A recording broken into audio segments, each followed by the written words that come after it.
Vivan no como en su anterior manera de vivir, sino que ahora vivan en buenas obras. Buenas obras no para salvación, sino por la salvación. Empecemos explicando el por qué es necesario la salvación. Encontramos en este capítulo 2, en los primeros 3 versos, que la salvación es del pecado. El hombre estaba muerto en sus delitos y pecados. El hombre estaba vivo físicamente, pero muerto en espíritu. Dice Pablo en el verso 1, en cuanto a ustedes, estaban muertos en sus delitos y pecados. El hombre no se convierte en un muerto espiritual a causa de los pecados que comete, sino que está muerto espiritualmente. Y es por esa causa, es por su naturaleza, que por eso peca. Hermanos, el hombre que describe Pablo es como un muerto. Lo compara como con un cadáver, el cual, por más que lo muevan, por más estímulos que él reciba, él no puede sentir, él no puede reaccionar, no puede oler, no puede escuchar, no puede atender al llamado de otro ser vivo que como él está muerto espiritualmente. De esta manera es la muerte espiritual. Pablo compara a un cadáver con una persona que está muerta espiritualmente, porque al igual que un cadáver, le es imposible reaccionar a cualquier estímulo. Una persona que está muerta espiritualmente, de igual manera le es imposible responder a las cosas espirituales. Y es imposible que viva una vida espiritual. Ese hombre o mujer que es un muerto espiritual es impotente para poder salvarse de su condición tan deplorable. Todo creyente, antes de ser salvo, era como cualquier otra persona que está separada de Dios. También estaba muerto en sus delitos y sus pecados. Leemos en el verso 2, en los cuales anduvieron en otro tiempo, conforme a la corriente de este mundo, y al príncipe de la potestad del aire, el espíritu que ahora actúa en los hijos de desobediencia. Los creyentes no estaban muertos a causa de haber cometido pecados, sino que estaban muertos en pecado, y vivía, como lo dice el verso 3, haciendo la voluntad de la carne y de la mente. Y por naturaleza éramos hijos de ira. Continúa diciendo Pablo en este verso, como los demás. Por esto es que se necesitaba la salvación. Por esto es que nosotros mismos necesitábamos la salvación, porque éramos incapaces de hacer algo para nosotros obtenerla. No podíamos ni siquiera pensar que podríamos ser salvos de nuestra propia inmundicia. No podríamos ser salvos de nuestra propia muerte espiritual en la cual nosotros vivíamos. Pero algo increíble pasó, mis hermanos. Dice Pablo en los versos 4 y 5, pero Dios, quien es rico en misericordia, nos dio algo que nosotros no podíamos obtener. Y a causa de su gran amor con que nos amó, aún estando nosotros muertos en delitos, nos dio vida. Pasamos de estar muertos a tener vida, y una vida que se comparte juntamente ¿con quién? Con Cristo, con Cristo. Y al darnos la vida, nos libró de aquella ira en la cual están todos los hijos de desobediencia. Y he aquí algo maravilloso, mis hermanos. Continúa diciendo Pablo en este verso 5, por gracia sois salvos. Ahora bien, mis hermanos, teniendo en cuenta esto, expliquemos el texto que nos corresponde el día de hoy y del cual extraeremos la enseñanza, la reflexión para nuestro día. Y la vamos a encontrar en Efesios capítulo 2, versículos 8 al 10. Y vamos a encontrar 3 puntos a exponer. El primero de ellos lo encontraremos en el verso número 8, el cual dice, por gracia sois salvos, por medio de la fe. Y esto no de vosotros, pues es don de Dios. Aquí encontraremos el primer punto. La salvación la obtenemos por la gracia de Dios. En este verso nos encontramos con una causa, por la cual sois salvos. Comienza este verso, porque por gracia. Este porque nos indica el motivo por el cual somos salvos. Y esa causa es la gracia, la cual nos fue concedida por parte de Dios. La palabra gracia significa dar o entregar algo en favor de alguien que no lo merece. Es un don inmerecido. La gracia es un acto o una acción que solo Dios puede demostrar hacia un pecador. Mis hermanos, hace unos momentos expliqué un poco acerca de la condición espiritual del hombre. El hombre era completamente incapaz de hacer algo por cambiar esa situación, por cambiar su estado espiritual. Era necesario que alguien con un poder superior obrara en él, para darle vida.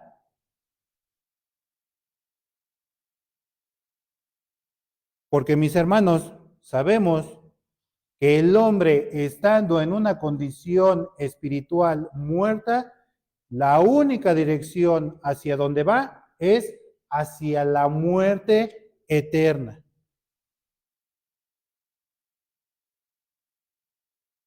El teólogo Francisco Lacueva explica un poco más acerca de este concepto de la gracia.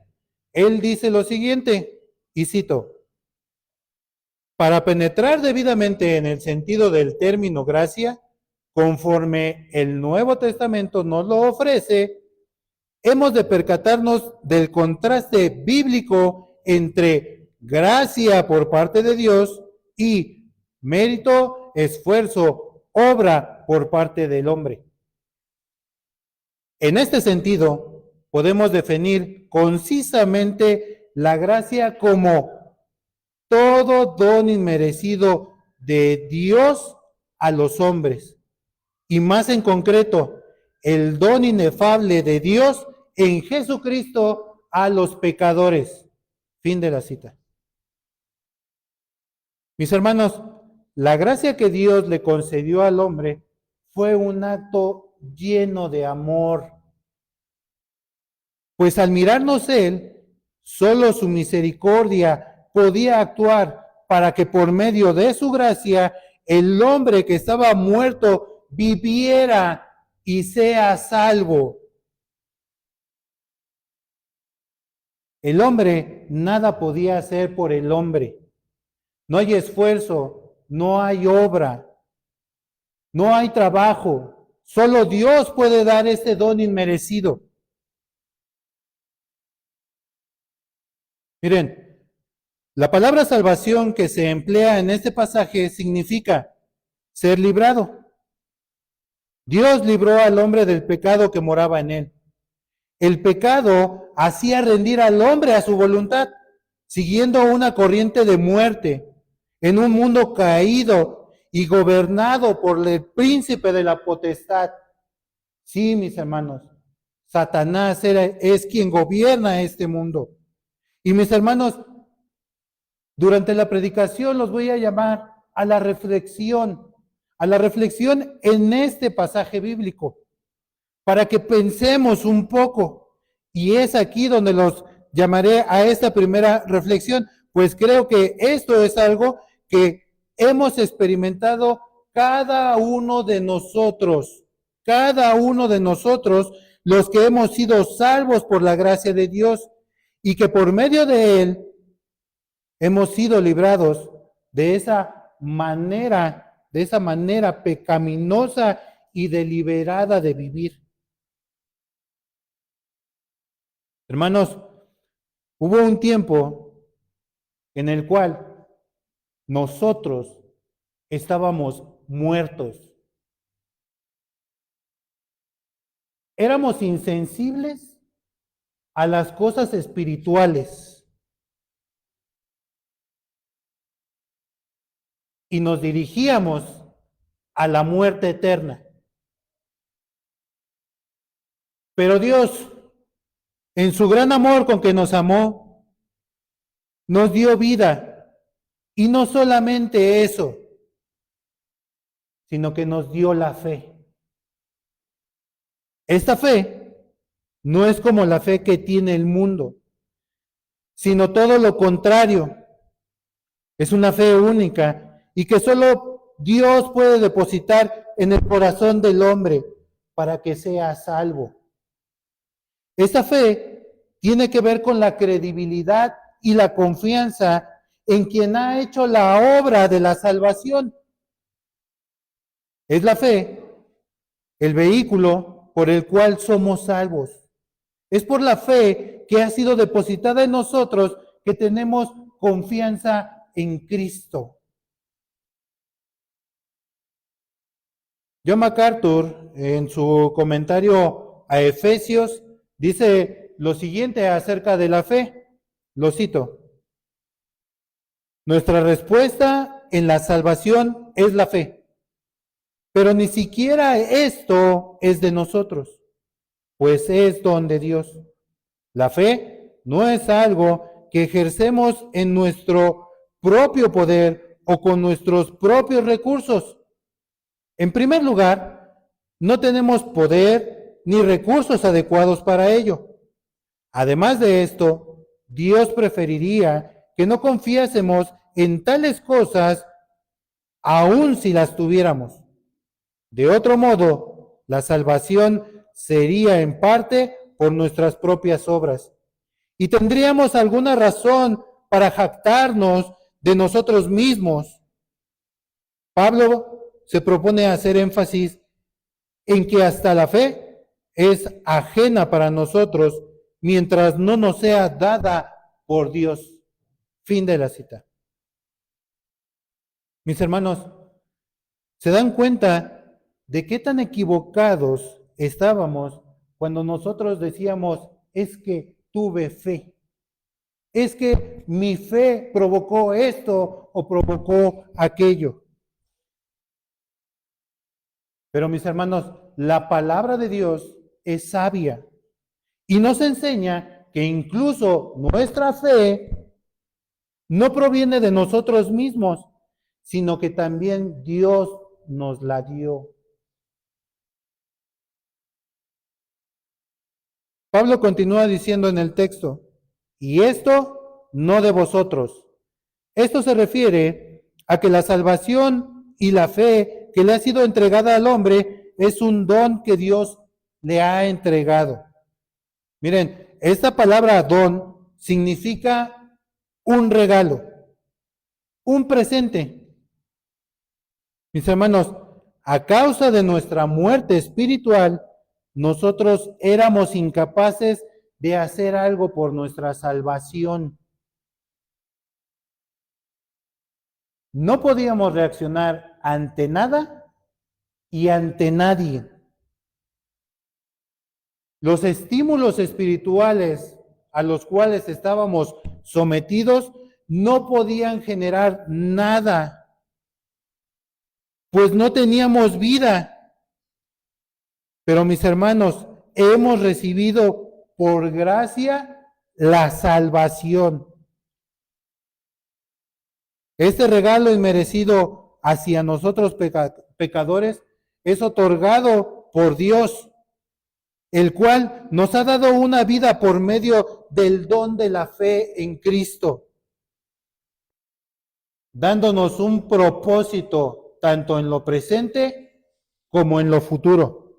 Por eso Pablo, en los versos 6 y 7, dice lo siguiente, vea su Biblia, y juntamente con él nos resucitó, y asimismo nos hizo sentar en los lugares celestiales con Cristo Jesús, para mostrar en los siglos venideros las abundantes riquezas de su gracia en su bondad para con nosotros en Cristo Jesús.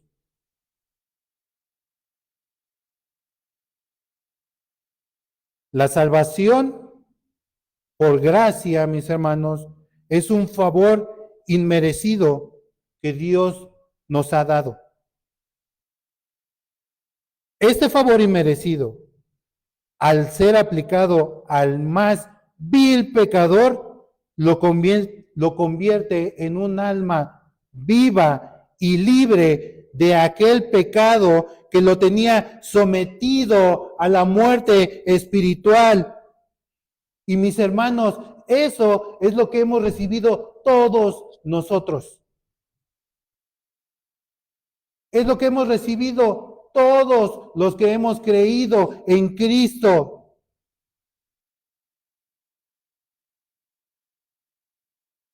¿Se dan cuenta, hermanos, lo glorioso que es esto? ¿Se dan cuenta que nosotros no podíamos participar de esta magnífica obra? Pues no es por nuestras propias obras de supuesta justicia, sino por la obra de Dios. Por lo cual, Pablo en el siguiente verso continúa explicando. Dice el verso 9, no por obras para que nadie se gloríe. Aquí encontraremos el siguiente punto. La salvación no es un mérito humano. Hermanos, la salvación es un acto que solo Dios puede dar al hombre.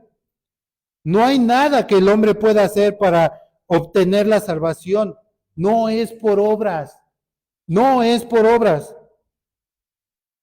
Porque no hay mérito alguno en el ser humano para ganarse la salvación.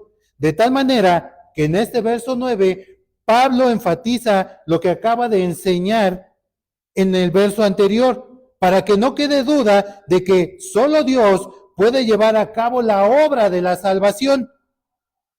Miren, la palabra obra también se puede traducir como trabajo o esfuerzo. Este trabajo se refiere a una persona que se ocupa en algo para recibir un bien. En este sentido, el hombre pudiera pensar que por su buen trabajo ha de recibir la obra de la salvación como recompensa. Pero Pablo hace énfasis a que la salvación no depende del inútil esfuerzo humano. Y digo inútil porque no hay forma de que el hombre pueda hacer algo por su salvación. Miren, quizás alguien, un hombre, una mujer, pueda ponerse a pensar en que si él tiene o hace méritos, Dios mirará sus obras. Y Dios, al verlas, Él pueda darle y otorgarle la salvación.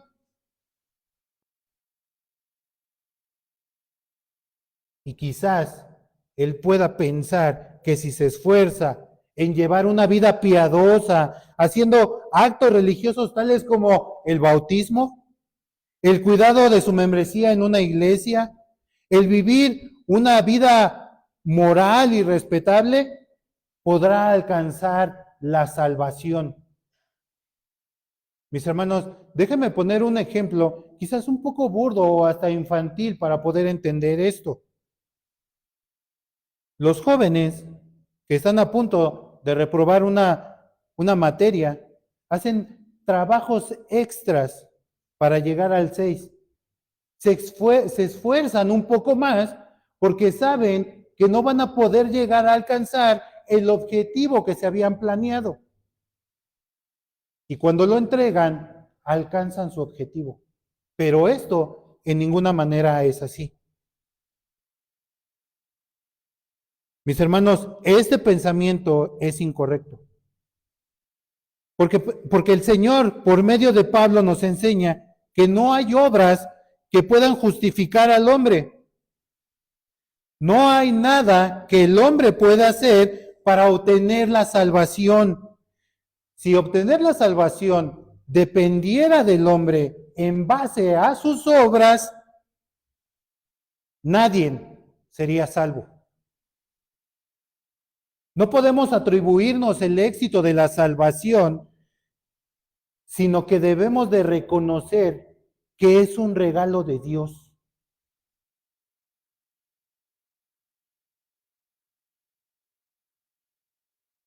Continúa diciendo el texto, para que nadie se gloríe. Esta palabra gloriarse se traduce también como jactarse, y lo que quiere decir Pablo es que la salvación no se basa en nuestras obras para que nadie pueda decir, yo me salvé por ser una buena persona, yo me salvé por ser un buen hombre, por hacer estas buenas obras o hacer aquello. Eso no está dentro del plan de la salvación. Si alguien pudiese ser salvo por sus obras, entonces quizás pudiera tener la razón de sentirse orgulloso, de jactarse delante de Dios y enaltecerse por algo que él logró. Pero esto, mis hermanos, es imposible, ya que el hombre no es capaz de hacer algo para obtener la salvación. Miren, hipotéticamente, si alguien pudiese ser salvo por sus buenas obras, entonces la muerte de Cristo fue innecesaria. Pero sabemos que la razón por la que Cristo entregó su vida en la cruz es porque no había otra forma en la que pecadores, culpables, como lo fuimos todos nosotros, pudiéramos ser salvos. Por lo cual, no hay obra alguna de la que podamos jactarnos, ya que toda la obra de la salvación es de Dios. Una vez más, mis hermanos, y para que nos quede claro, Pablo, en este verso, enfatiza lo que ha dicho en el verso anterior. La salvación es un acto de gracia, un acto de amor inmerecido de Dios a los pecadores como nosotros, y no es algo que podamos atribuirnos a nosotros mismos. Les comentaba que mientras estamos estudiando la palabra de Dios, los iba a invitar a la reflexión, y esta es una segunda ocasión. Te invito a que reflexiones en esto, porque mis hermanos, si te das cuenta, esto nos humilla, nos hace ver pequeños delante de la grandeza de Dios.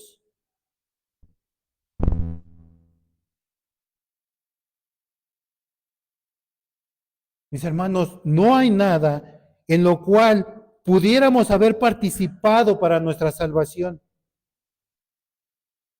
Debemos de reflexionar seriamente en esto, mis hermanos, puesto que hemos recibido un regalo inmerecido que Dios nos ha dado.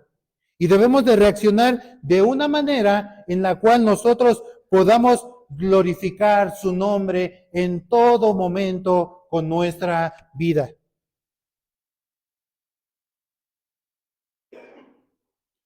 Por lo cual, continúa diciendo Pablo en ese último verso, verso 10, porque somos hechura suya, creados en Cristo Jesús para buenas obras, las cuales Dios preparó de antemano para que anduviésemos en ellas.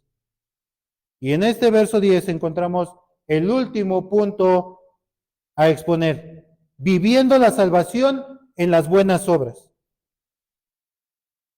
Vea su Biblia. Esta palabra con la que empieza el verso 10, que es porque, hace referencia a lo que anteriormente se dijo en el verso 8 y 9.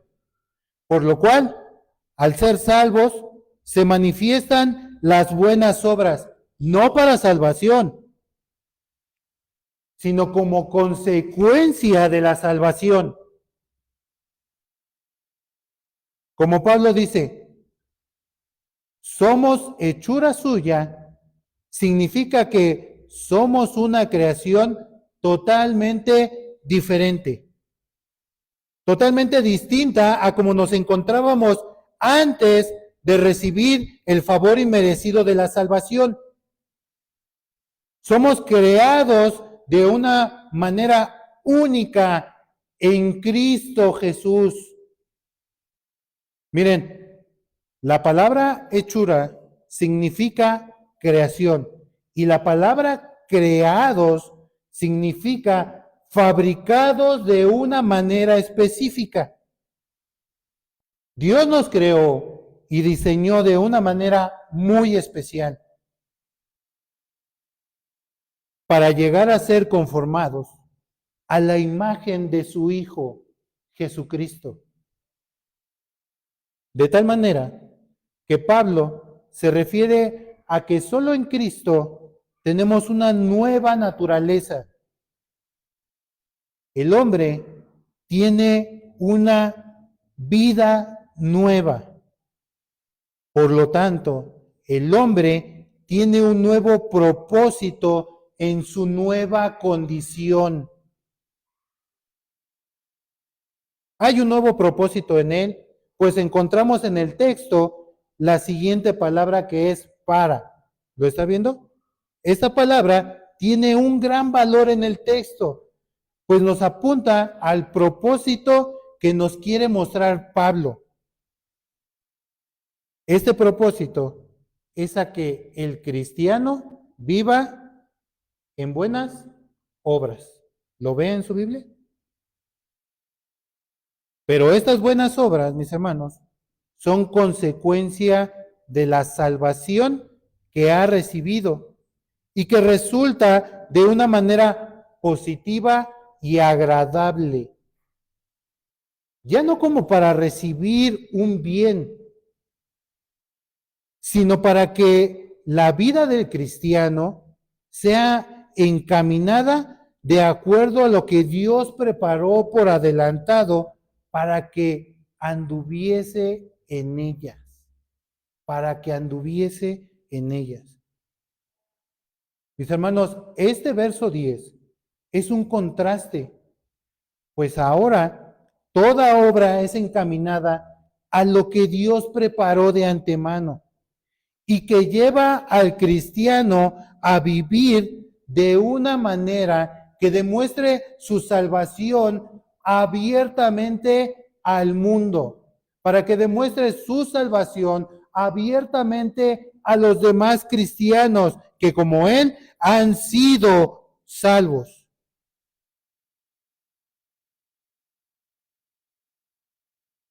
Ninguna cantidad de obras puede producir la salvación, como ya lo mencioné. Pero también es cierto, y lo vemos en la palabra de Dios, que las buenas obras son producidas por la salvación. Dios ha ordenado que llevemos vidas de buenas obras.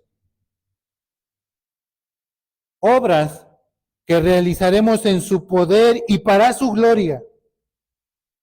Tales obras sirven para demostrar la salvación verdadera, ya que las actitudes y los actos justos proceden de una vida transformada cuya ciudadanía está en los cielos. Pablo dijo a los Corintios en su segunda carta que Dios había hecho que abundara en ellos toda gracia, a fin de que abundéis para toda buena obra. Segunda a los Corintios 9, verso 8. A Timoteo le enseñó que todo creyente debe de estar enteramente preparado para toda buena obra. Segunda de Timoteo 3:17. Cristo murió para purificar para sí un pueblo propio, celoso de buenas obras. Tito 2, de los versos 12 al 14. Y mis hermanos, quizás en este momento, cada uno de nosotros estará pensando, ¿cuáles son esas buenas obras? Y quizás en este momento, cada uno de los que están aquí presentes estará esperando una lista de buenas obras para ponerlas en marcha, para poner manos a la obra, para trabajar en ellas y para dar demostración de lo que Dios ha hecho en cada uno de ellos.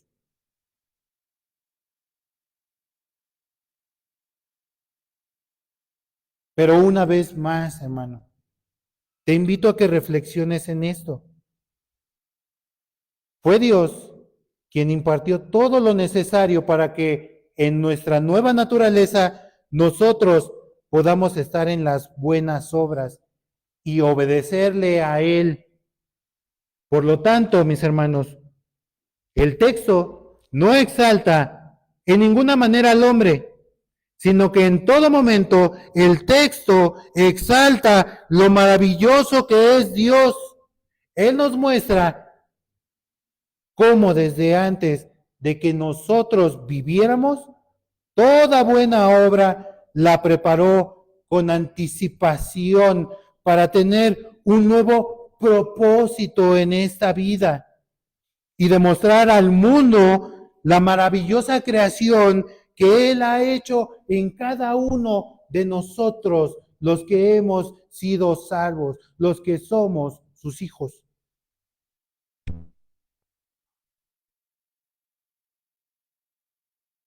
Concluyamos, hermanos. Y déjeme decirle o preguntarle lo siguiente.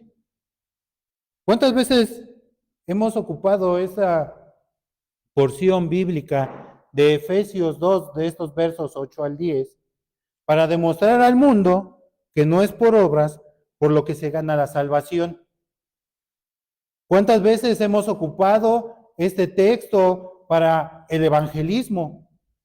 Y no es que lo ocupemos mal, pero ¿cuántas veces hemos reflexionado en él para reconocer lo que Dios el Señor nos ha dado a cada uno de nosotros por pura gracia?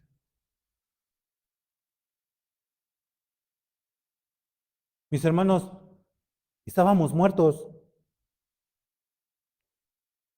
Dios nos dio vida. Nos hizo salvos por gracia. Y lo más maravilloso, no por nuestros propios méritos, sino que fue un regalo de Dios. Él nos dio una nueva naturaleza en Cristo Jesús. Y nos ha hecho de una manera especial para andar en las buenas obras, las cuales Él preparó con mucha anticipación para que anduviésemos en ellas y de esta manera nosotros glorificar su nombre. Amados, esto es glorioso, pues tenemos un gran privilegio, pero también tenemos una gran responsabilidad, pues debemos de vivir a la altura de lo que Dios nos ha dado. En otras palabras, debemos de vivir como Dios anduvo. Debemos de ser un reflejo de lo que Dios ha hecho en nosotros. Mis hermanos, en conjunto con esta predicación, tenemos mucho de dónde tomar. Mucho. Ya que las semanas pasadas se nos ha predicado acerca del amor al Señor, de cómo vivir en un mundo sin ser del mundo, acerca de cómo vivir una vida santa, a no ser amigos del mundo, y la de hace 8 días, las prioridades claras de la vida.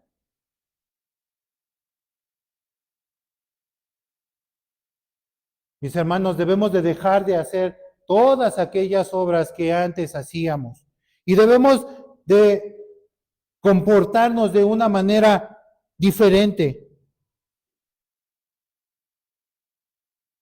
En esta serie de predicaciones también encontramos, mis hermanos, muchas de las buenas obras en las cuales debemos de andar. Las obras son vastas.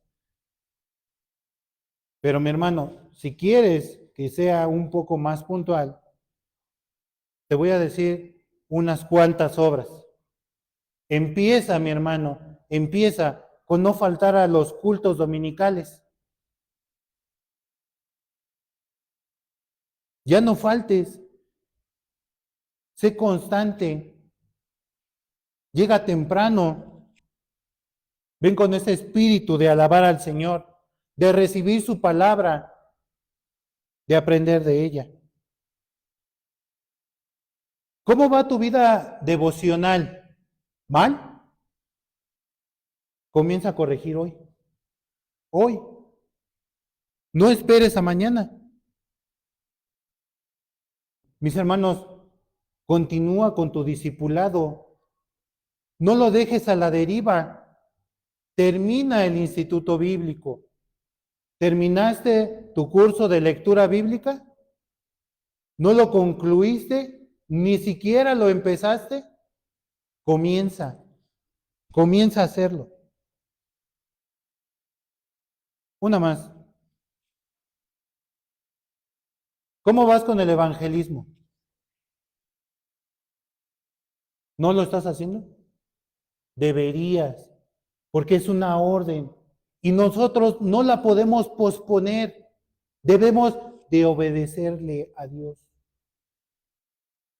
Debemos de llevar las buenas nuevas a las personas de allá afuera que están muertas, que necesitan la gracia de la salvación. Ama a tu prójimo, ama a tu hermano que está aquí.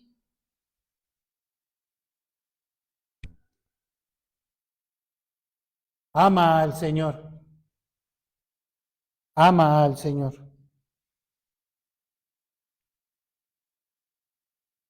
Hay un sinfín de buenas obras por hacer. Hay muchísimo que hacer. Y todo eso, Dios lo preparó para que cada uno de nosotros anduviéramos.